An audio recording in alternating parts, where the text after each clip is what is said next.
6 மணிக்கு சூரிய உதயம் நம்ம வச்சுட்டோம்னா 1 hour முன்னாடி 5 மணிக்கெல்லாம் எழுந்திரிச்சுடணும்.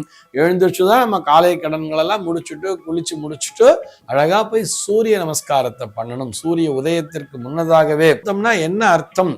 நம்ம என்ன நினைச்சுக்கலாம்னா பிரம்ம முகூர்த்தம்னா ஏதோ ஒரு விசேஷம் பண்றதுக்கு மட்டும்தான். வீட்டுல ஒரு கிரக பிரவேசம்னா பிரம்ம முகூர்த்தத்துல பண்ணணும், வீட்டுல ஏதோ ஒரு கணபதி ஹோமம் பண்ணணும்னா பிரம்ம முகூர்த்தத்துல பண்ணணும், அந்த மாதிரி ஏதோ ஒரு விசேஷ நாள்ல மட்டும்தான் நம்ம விடிகாத்தால எழுந்துக்கணுங்கிற மாதிரி இக்கால தலைமுறையினர் மட்டுமல்ல, இந்த கால இளைஞர்கள் மட்டுமல்ல, இதற்கு முன்னாடி தலைமுறையினரும் அப்படித்தான் புரிஞ்சுட்டு இருக்கா. இன்னைக்கு நம்ம என்ன பார்க்க போறோம் சொல்லி பார்த்தோம்னா ஒரு நேயரினுடைய சந்தேகத்திற்கான விடையைத்தான் பார்க்க போகிறோம். அந்த நேயர் என்ன கேட்டிருக்காரு சொல்லி பார்த்தோம்னா, அதிகாலையில் கண் விழிப்பதால் சாஸ்திர ரீதியாக நமக்கு கிடைக்கும் நற்பலன்கள் என்ன என்பதுதான் அவருடைய கேள்வியாக அமைந்திருக்கிறது. இது என்னவோ ஸ்பெஷலா ஒரு கொஸ்டின் கேட்கிற மாதிரி கேட்டு இருக்கா. ஆக்சுவலி டெய்லியே நம்ம அதிகாலையில தானே எழுந்திருக்கணும். அப்படித்தானே நம்முடைய பெரியவர்கள் நமக்கு வலியுறுத்தி இருக்கிறார்கள். அதிகாலை பொழுதிலேயே எழுந்திருத்து விட வேண்டும். எழுந்திருச்சு காலை கடன்கள் எல்லாம் முடிச்சுட்டு ஸ்நானம் பண்ணிட்டு அந்த சூரிய உதயத்தை தரிசிக்க வேண்டும்ங்கிறார். அப்ப என்ன அர்த்தம்? சூரிய உதயத்திற்கு முன்னதாகவே எழுந்திருச்சாதான் அத்தனையும் பண்ண முடியும். ஒரு 1 hour முன்னாடி எழுந்தாதானே முடியும். அப்போ என்ன, 6 மணிக்கு சூரிய உதயம் நம்ம வச்சுட்டோம்னா 1 hour முன்னாடி 5 மணிக்கெல்லாம் எழுந்திரிச்சுடணும். எழுந்திரிச்சுதான் நம்ம காலை கடன்கள் எல்லாம் முடிச்சுட்டு குளிச்சு முடிச்சுட்டு அழகா போய் சூரிய நமஸ்காரத்தை பண்ணணும். சூரிய உதயத்திற்கு முன்னதாகவே அந்த சந்தியாவந்தனாதிகளை செய்யணும்னு சொல்றா. இது அந்தணர்களுக்கு மட்டுமல்ல, அனைவருக்குமே உண்டுங்கிறத நான் அடிக்கடி வலியுறுத்திட்டே இருக்கேன். அப்படி அந்த காலையில சென்று அந்த சூரிய நமஸ்காரத்தை செய்யும் பொழுது நமக்குள்ளாக ஒரு எனர்ஜி அப்படிங்கிறது சேர்றது. நமக்கு ஆன்ம பலம் என்பது சேரும் என்பதுதான் சாஸ்திரம் நமக்கு சொல்லக்கூடிய உண்மை. இப்படி அதிகாலை பொழுதிலே நம்ம அந்த சூரியனை வணங்கும் பொழுது, காலையில எழுந்திருக்கிறதுனால நமக்கு என்ன பலன் கிடைக்கும் சொன்னா, அந்த அதிகாலை பொழுதைத்தானே பிரம்ம முகூர்த்தம்னு சொல்றா. பிரம்ம முகூர்த்தம்னா என்ன அர்த்தம்? நம்ம என்ன நினைச்சுக்கலாம்னா பிரம்ம முகூர்த்தம்னா ஏதோ ஒரு விசேஷம் பண்றதுக்கு மட்டும்தான்.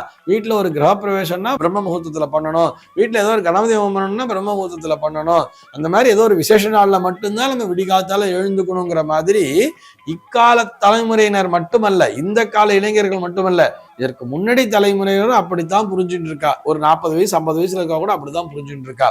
இது மிகவும் தவறான புரிதல். நிச்சயமாக எல்லோருமே அதிகாலை பொழுதில் தான் எழுந்திருக்க வேண்டும். அந்த பிரம்ம முகூர்த்த வேளையில எழுந்திருக்கும் பொழுது நம்முடைய ஆன்மாவானது மிகவும் நிர்மலமாக இருக்கிறதுன்னு சொல்றது சாஸ்திரம். சுத்தமாக இருக்கிறது.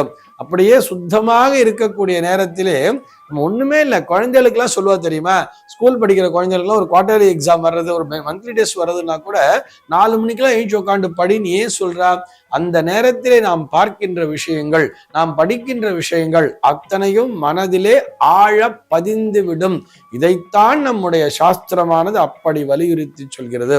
ஏன்னா பிரம்மாவானவர் தன்னுடைய படைப்பு தொழிலை செய்கின்ற அத்தனை உசத்தியான நேரம் என்று வரும் பொழுது, அந்த நேரத்திலே நாம் எழுந்திருத்து விட்டோம் என்று சொன்னால், அந்த நேரத்திலே நாம் என்ன விஷயத்தை நினைக்கிறோமோ அதை நம்மால் சாதிக்க முடியும்.